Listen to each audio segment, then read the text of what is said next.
shop and have existed for 18 years.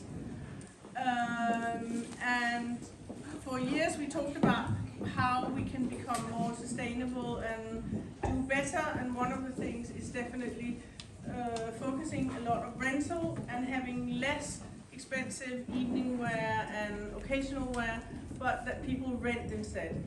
And because of that, we looked at so many different options and found that we needed the best of the best, and we felt that was Loanhood.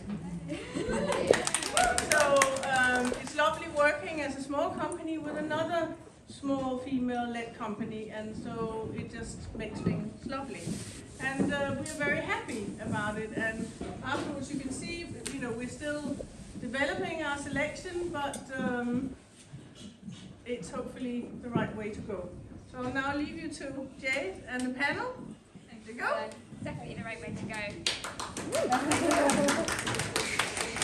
We just chatted, weren't we, about how Caroline has been so supportive of people starting their careers from the very, very beginning. So massive thanks to Caroline. Yeah. Thank you, Caroline. For supporting us. Hopefully this is like the pioneers, a small independent boutique local that has a rental rail in store.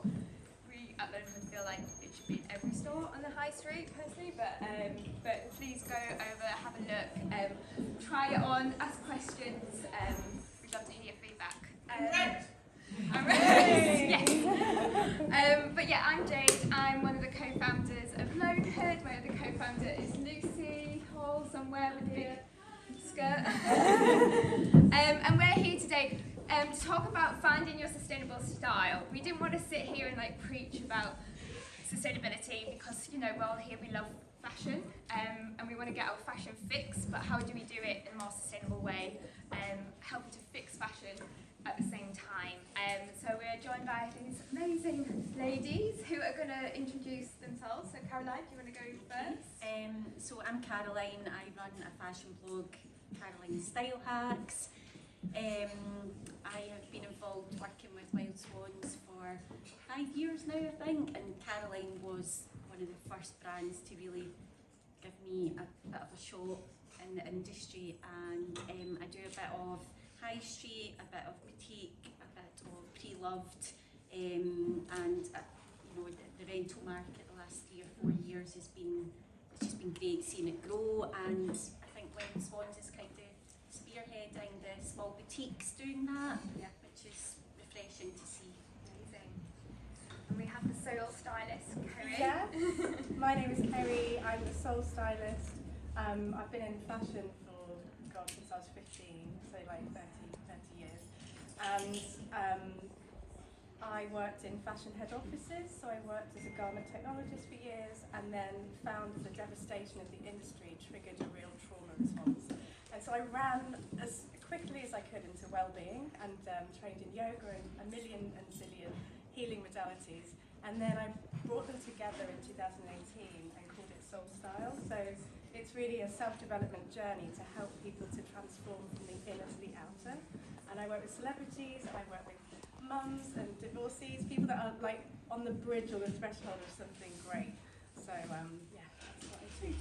Yeah, thank you. I'm Rosie. I'm a model and content creator, and my work focuses on making sustainable fashion and vintage, secondhand, all that jazz more accessible and easier to find, showing all like the best places, all the places I think are the best in like London and just like around the world as well. And they were all modelling as well, the rentals today. You look great.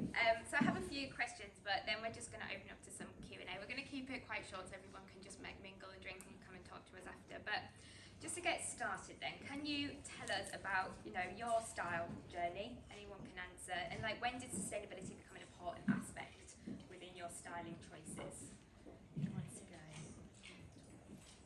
Yeah, for me it was really the disparity of seeing firsthand factories and slave labour and people running out the back of factory doors, and then coming home and I would, you know, we were getting ready to go out and I would explain to my girlfriends drinking wine around the table, I've just seen this thing that exists. I don't know if you know how that sequin has been put on that dress.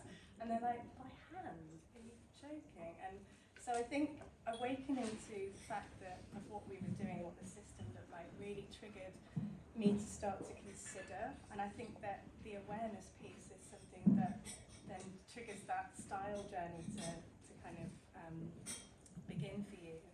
And I feel like finding your identity in those places like divorce, or which I've been through, and childbirth, and as we cross those different transitions, style becomes a really important access point to like feeling better about ourselves. And so for me it was things like childbirth that made me start to realise that I was still wearing fast fashion, and actually still dressing in a bit of a mask. And I thought, well, you know, how does that look and feel? So it was a bit of a spiritual journey actually to come home to things that felt more resonant for me, like more symbolic, which started actually with jewellery. We were talking about jewellery earlier, weren't we? Yeah. But it was like, can I put a bit of me, and so people can see who I am through jewellery? And that was the starting point.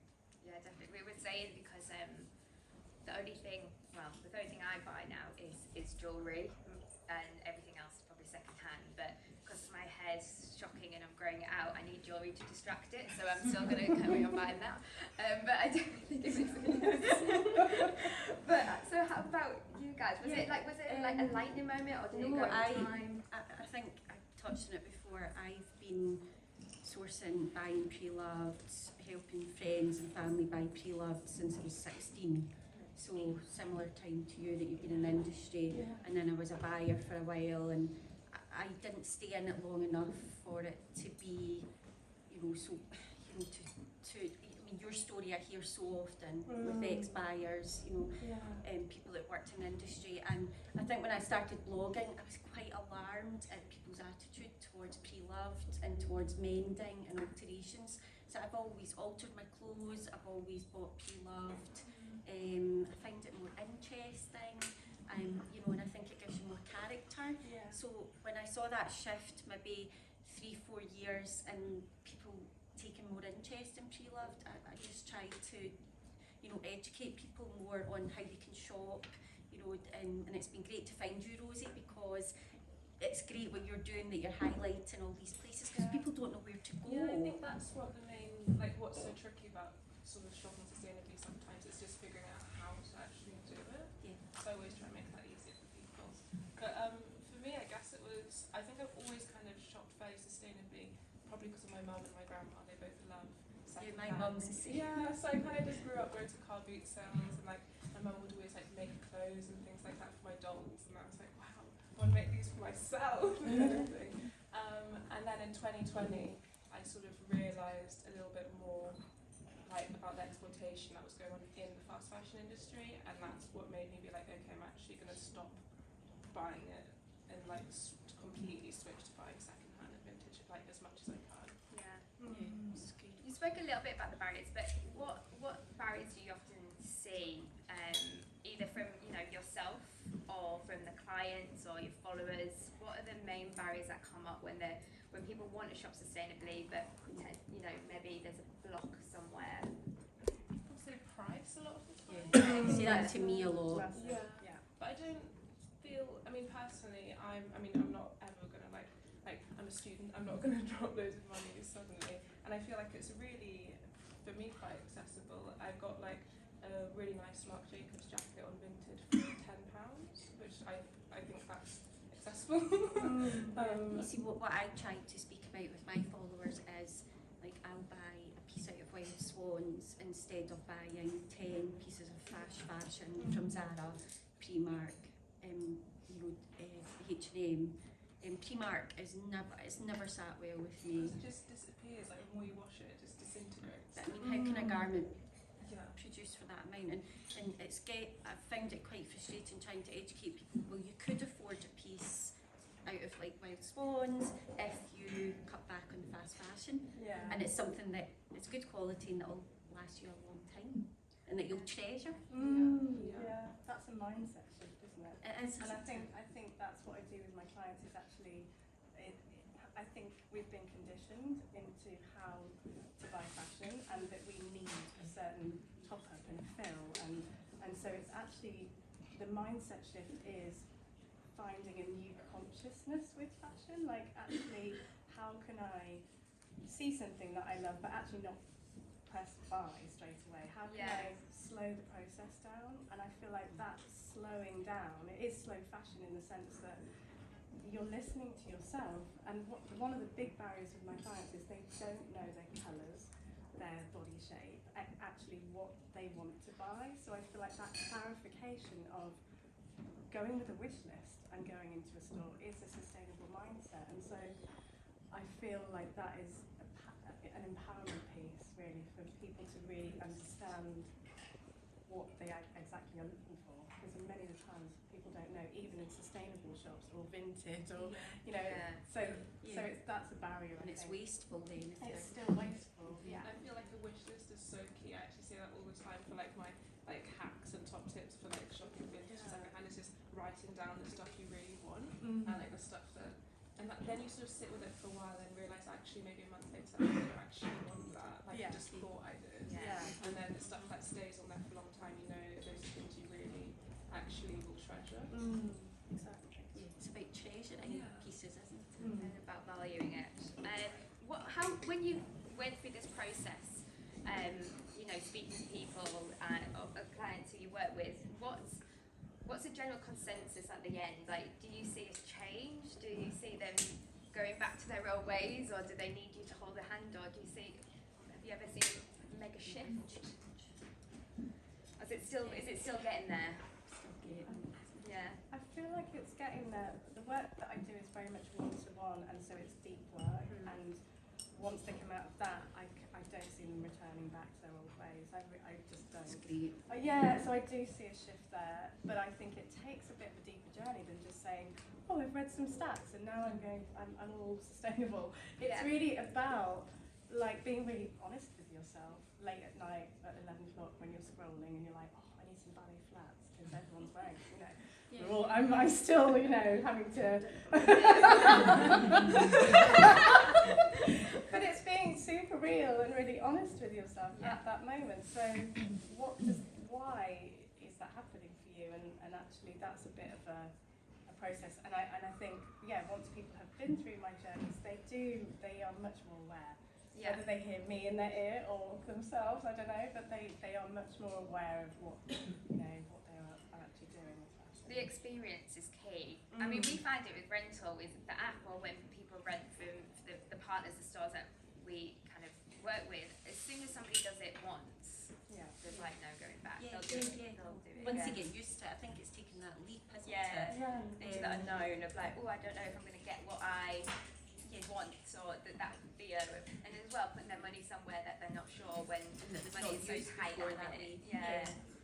But then I think, you know, with people, it's anybody making any changes is great, you know, and I think it's trying to encourage people, isn't it? Because I think it's easy to feel like kind of self-conscious and like it's a very big world to step into and sort of shameful about when you do have to kind of buy something from fast fashion place. But I feel like you have to be so kind to yourself at the beginning of your journeys. But it's okay. It's small steps and building the habits. Like it's not going to all suddenly change. That's fine. Exactly. Okay, I've got a question. I actually asked my friends for like questions as well because, you know, like what did they want to ask you? And it's quite a heavy one, but they were like, how can influencer culture intersect with this age of over-consumerism? Like how can they work together to encourage more sustainable practices? That is a difficult one, isn't it? How Especially do for you someone try like with myself yours? who does work with a lot of high street brands as well, that does, you know, I don't work with fast fashion brands, but I do work with high street, and I work with a lot of, you know, like I love fashion. I've worked in fashion for many years. I feel like I live and breathe fashion. So we need to find a way where there's still boutiques like Wild Swans, there's still the high street, but we've got, you know, we're all making better decisions and better choices. What I try to do is a lot of styling options, and I try to show pieces that you can wear through seasons, transcend seasons, pieces that you can invest in. You know, I mean, that will not always work for everybody, but if it's about small changes, but about trying to incorporate in in the current market so that we don't lose, because we can't just all stop buying fashion and loving fashion. It's getting a middle ground, I think. Yeah, I completely agree. I love fashion so much. Yeah. And I do think it's a creative outlet. I don't think it's just something superficial. I think it's very like true form of self-expression. So I think it's so important to find a way to do that in like a sustainable and The dog agrees. Well, you kind of touched on this, but I guess I'm just going to end it before we open up to questions. But like, how do you see the high street changing? You go down Oxford Street, it's full of vape shops now. But what do you see as the future of the high street? Is it more what Swans with, you know, rental, with resale, with shop, like traditional shopping? How do you see?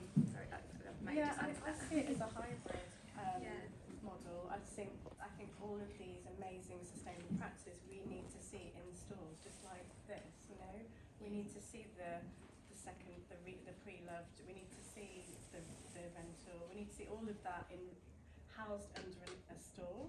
Because I do think, because I work with clients that are in their homes getting dressed alone a lot of the time because of online buying. And actually, I think we need that connectivity of still coming into stores and still having a community and supporting.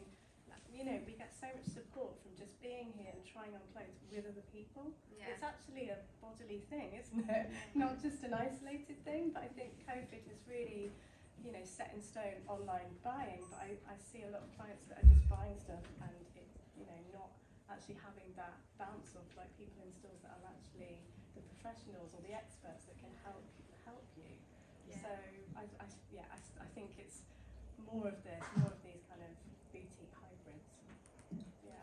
I feel like you both hit the nail right on the head. Yeah, just like more vintage, more things like that. And I think that there are a lot of shops that are creating little like sections within them with like vintage secondhand stuff like that. I think it's really great. I mean, my dream high street would be like bioregional sort of production model kind of thing. And just like things like having a community like this. It's so nice to have something that the whole community can like go to. It's easy to access, rental kind of thing. It'd be nice to have that kind of everywhere. So sort of going back to the idea of like renting prom dresses, renting wedding dresses, things like that, and like shared community wardrobes kind of thing. Yeah. Can you see it happening in Glasgow? No, definitely. Because I mean, our main high street is a bit like Oxford Street at the moment in Glasgow, but there's little pockets, the West End. You know, and as you were saying, there's a lot more shops popping up with vintage sections within a boutique, which I always get excited about, you know, because I think it adds a bit of interest. Yeah. You know, and I just hope that more people will open up to rental and buying pre-loved. You know, it's just, it makes your wardrobe so much more interesting and gives you more options, doesn't it? And just also, I think shops doing like normalises it's normalising rental, normalising secondhand, making it sort of not such a big deal because people get quite weird about it, which I've never understood. I know, I don't but, understand it because I've been doing it so long. Yeah. I'm just like, really? 'Cause shoes, I buy second-hand shoes Yeah, a me lot. too. And I would love to rent shoes, but it's just not really, a lot of people are not up for that. Or maybe some of the audience has some like things that they want to share. Yeah. I've got a question actually about rental, if that's all right. I also blog about sustainable fashions. I'm really interested, and I've been banging on about rental for a long time. But one of the greatest barriers, in a sense, has been the fact so much of it is online, and people say to me, I can't do it because if I rent something and then it arrives for my event and it doesn't suit me or it's too small, I'm worried. So the joy of seeing this is actually being able to come into store, and I'm so grateful that you guys are, you know, doing this. It's such a magic, because you can go in and actually try it on and then say, actually the piece I thought I like something better. Do you see any other barriers to people, you know, enjoying rental? Because quite often people do say to me, oh, I'm worried, you know, like shoes. What else can we be doing to tell people that rental is a wonderful thing? No, it's for the panel generally, I mean. I mean, fit was always an issue, and that's why we were like, we have to get people trying it on. We have to get it in store, and whilst ones were really open to trying that as well, and actually the driving force behind it as well. They were like, you know, we have a store, let's get people in. So, you know, that is going to be a game changer, I think. I think obviously everybody worries about, oh, you know, I'm going to like spill something down it. You can wash it. Yeah. You can dry clean it. Like there's always, you know, I think before we make a change, there's always like things that we'll second guess before doing it, and it's just like walking people through it, realizing mistakes will happen, but it's fine. You can, you know, you can repair something or you can wash something, and we make the kind of a comparison between, you know, you go to a hotel and you sleep in other people's bed sheets, they've just been washed. You go to a restaurant and you eat from a fork somebody's used, it's been washed. Yeah, Like, that's correct. obviously we have this emotional attachment to clothes which is different, but I think once we kind of get past that and you know you only kind of wear it for an occasion or something like this, or you know, you don't have to be doing it every day. Yeah. It's for certain things, I think just kind of trying it out, seeing how you feel. If it makes you icky, don't do it. Yeah. But like, don't just try it first and give it a And that's go. interesting, talking about repairing, you know, items can be repaired. You know, I've got a Yeah. pair of jeans that I love and I've had them like 15 years. I've had the zip replaced twice, you know, because I just love them and I can't let go of them, things like that. So with rental, it can be repaired. A stain can come out. Yeah. Why Exactly. not? Yeah. When And we a thing's obviously broken, why let it go because it's got a mark. Yeah, I mean, we obviously have damage protection and stuff like that to help, but you know, hopefully people are going to respect your clothes like you would respect your own. You know, that's like the community we're trying to build. We don't want fast fashion pieces that you're just going to throw away and not value. These are pieces that you should be treasuring anyway, whether it's yours or you're renting it from somebody else's. So Thank you. that answers it. That really does. Thank you. Yeah. So I also talk about sustainability and upcycling and stuff online. So my friends like to hide stuff from me.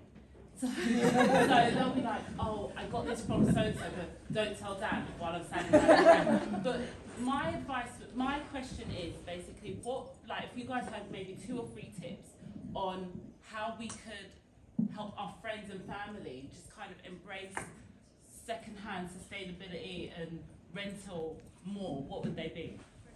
That's a really good Sorry.